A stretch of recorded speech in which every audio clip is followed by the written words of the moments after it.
Rossiyadan O'zbekistonga pul yuborish endi yanada osonlashdi. Endilikda siz O'zbekistondagi Uzcard, Humo, Visa kartalariga yoki hatto naqd pul ko'rinishida ham tez va qulay holatda pul jo'natishingiz mumkin. Hoziroq Play Marketdan yuklab oling va 400 rubl bonusga ega bo'ling. Agarda sizda qandaydir muammo bo'lsa, 24/7 qo'llab-quvvatlash xizmati mavjud. Anjir Pay xalq tanlagan mobil ilova.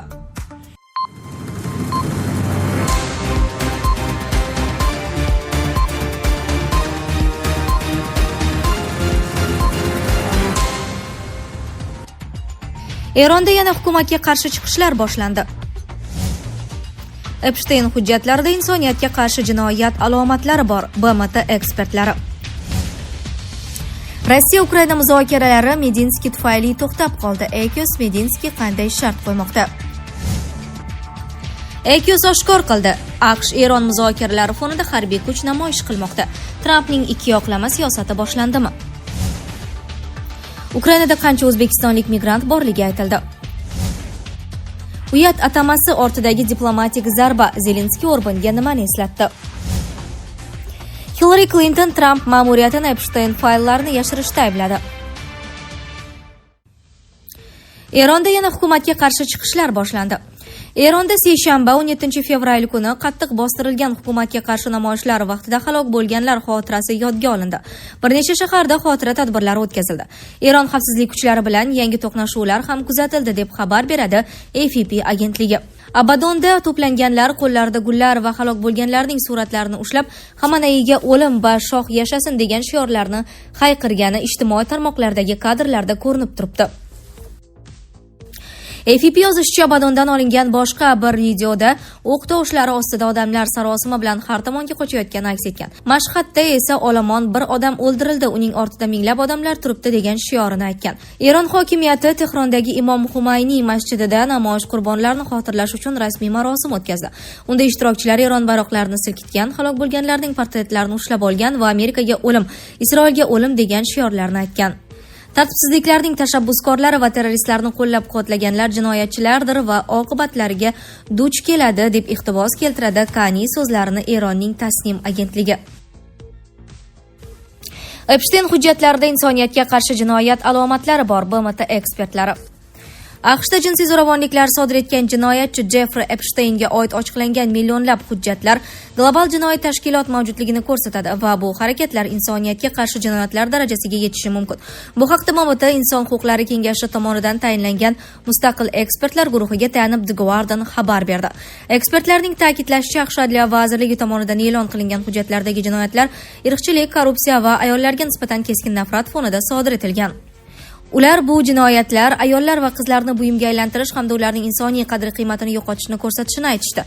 Ayollar va qizlarga nisbatan bunday vahshiyliklarning ko'lami, tabiati, tizimli xarakter va xalqaro qamrovi shunchalik og'irki, ularning bir qismi insoniyatga qarshi jinoyatlar mezonlariga to'g'ri kelishi mumkin deyiladi bayonotda.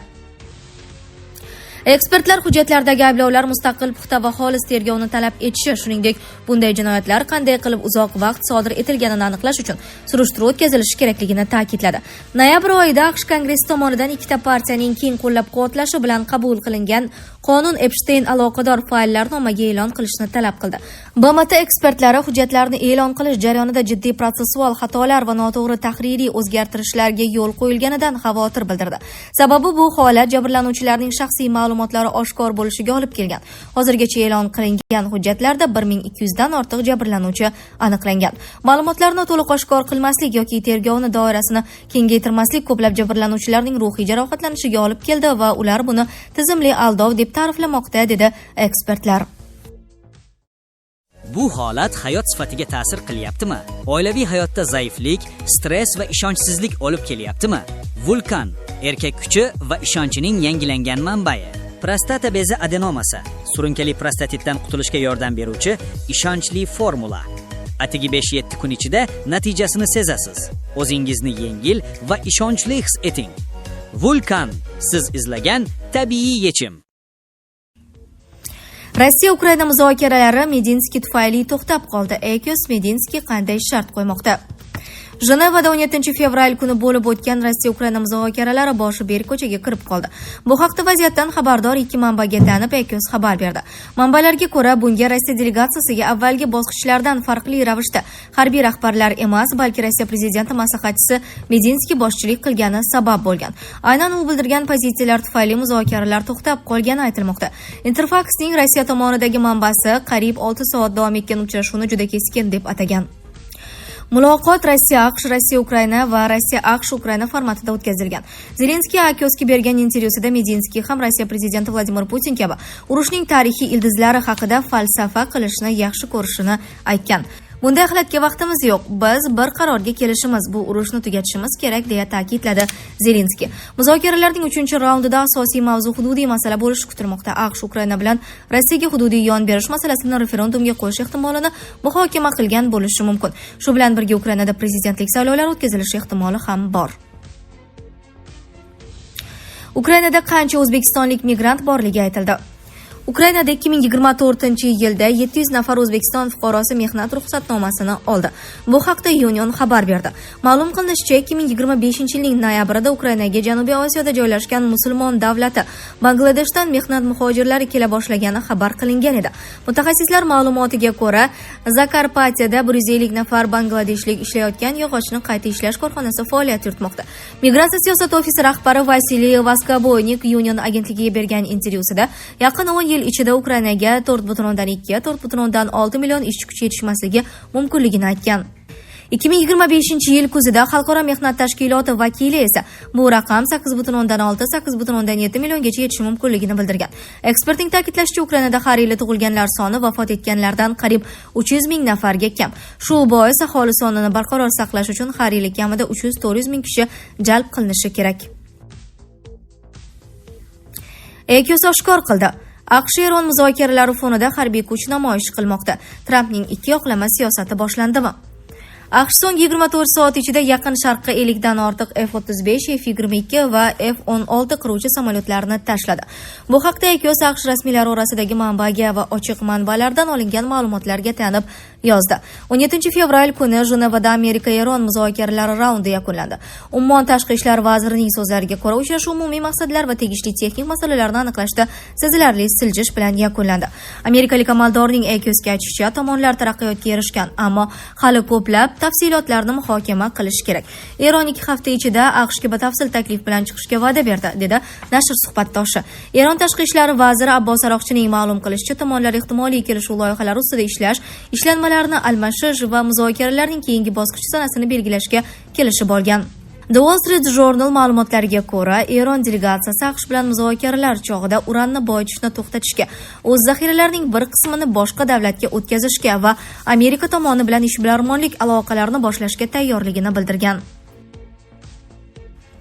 Uyat atamasi ortidagi diplomatik zarba Zelenskiy Orbanga nimani eslatdi?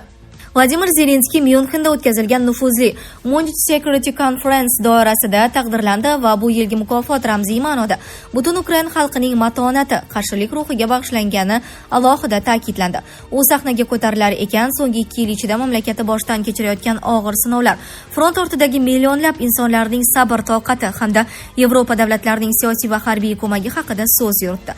Zelenskiy o'z nutqida Ukrainaga yordam berayotgan hamkorlarga minnatdorlik bildirib, bu qo'llab-quvvatlov nafaqat bir davlatni, balki butun Yevropa xavfsizlik tizimini himoya qilayotganini urg'uladi.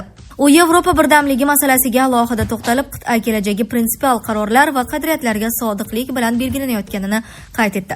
Uning so'zlariga ko'ra, bugungi geosiyosiy vaziyatda betaraflik yoki sukut ham pozitsiya hisoblanadi va har bir yetakchi tarix oldida o'z tanlovi uchun javob beradi. Shu fonda u nutqining yakuniy qismida Vengriya bosh vaziri Viktor Orban nomini tilga olib, kinoyali ohangda minnatdorlik bildirdi.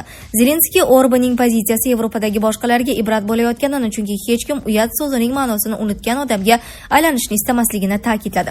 Bu jumla zalda keskin rezonans uyg'otdi va siyosiy doiralarda turlicha talqin qilindi. Ayrim kuzatuvchilar buni Budapeshtning Rossiyaga nisbatan yumshoq siyosatiga ishora sifatida baholadi. Boshqalar esa Zelenskiyning chiqishini Yevropa yetakchilarini yanada qat'iyroq pozitsiya egallashga undovchi diplomatik signal deya talqin etdi. Myunxendagi nutq umumiy ohangda minnatdorlik va birdamlik ruhida kechgan bo'lsa-da, yakuniy kinoya Yevropa siyosatidagi ichki ziddiyatlar va strategik tafovutlar hanuz saqlanib qolayotganini yana bir bor namoyish etdi. Hillary Clinton Trump ma'muriyatini Epstein fayllarini yashirishda aybladi. Hillary Clinton AQShning sobiq davlat kotibi sifatida siyosiy maydonda hanuz faol pozitsiyani saqlab kelmoqda va u Berlinda o'tkazilgan nufuzli World Forum anjumanida qilgan chiqishida Donald Trump ma'muriyatini marhum moliyachi Jeffrey Epstein bilan bog'liq hujjatlarni oshkor qilish jarayonida ataylab suskashlik qilayotganlikda aybladi. Clintonning ta'kidlashicha, AQSh Adliya vazirligi tomonidan millionlab sahifalardan iborat materiallar e'lon qilinganiga qaramay, jamoatchilik va kongress a'zolari kutayotgan darajadagi to'liq shaffoflik hali ta'minlanmagan. Uning fikricha, ayniqsa siyosiy va moliyaviy elita vakillari bilan ehtimoliy aloqalarni ochib berish mumkin bo'lgan ma'lumotlar to'liq hajmda taqdim etilmayapti. Bu esa turlicha shubha va taxminlarni yanada kuchaytirmoqda. Clinton intervyu davomida fayllarni to'liq e'lon qiling jarayonni cho'zish orqali haqiqatni ortga surishmoqda deya bayonot berib, hukumatni ochiqlik tamoyillariga qat'iy amal qilishga chaqirdi. Sizlarga yetkazmoqchi bo'lganlarimiz shulardan iborat edi. Dunyo yangiliklaridan uzoqlashmang.